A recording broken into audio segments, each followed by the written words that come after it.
बांग्लादेश में फिर भड़की हिंसा की आग। शेख हसीना पर फैसले से पहले जल उठा ढाका। प्रदर्शनकारियों को गोली मारने का आदेश, क्या है हालात? बांग्लादेश इस समय उथल-पुथल के दौर से गुजर रहा है। ढाका की सड़कों से लेकर कई दूसरे शहरों तक तनाव साफ दिखाई दे रहा है। अचानक बढ़ी हिंसा, जगह जगह विस्फोट और आगजनी ने हालात को बेहद नाजुक बना दिया। ये सब उस वक्त हो रहा है जब अंतर्राष्ट्रीय अपराध न्यायाधिकरण शेख हसीना के खिलाफ चल रहे मामले पर फैसला सुनाने वाला है। राजनीति, आरोपों और सुरक्षा एजेंसियों की सख्ती के बीच पूरा देश मानो सांस रोके बैठा है। मामला उस कार्रवाई से जुड़ा है जो पिछले साल छात्रों के बड़े प्रदर्शन के दौरान हुआ। हसीना पर आरोप है कि उनके शासन में सुरक्षा बलों ने प्रदर्शनकारियों पर अत्यधिक बल प्रयोग किया, जिससे कई जानें गई। इसी को मानवता के विरुद्ध अपराध मानते हुए उनके खिलाफ मुकदमा चला। अगर अदालत उन्हें दोषी ठहराएगी तो सजा मौत तक हो सकती है।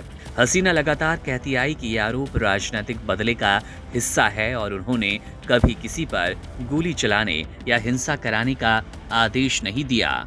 उनका दावा है कि जुलाई की उस अशांति के पीछे यूनुस के समर्थक सुरक्षा अधिकारियों की भूमिका थी, न कि उनकी। दूसरी ओर मोहम्मद यूनुस की अंतरिम सरकार ने फैसला आने से ठीक पहले पूरे देश की सुरक्षा एजेंसियों को हाई अलर्ट पर डाल दिया। अधिकारियों को निर्देश दिए गए कि हिंसा पर उतरे प्रदर्शनकारियों को किसी भी सूरत में रोकें, रोक ना पाएं तो गोलियां चला दें।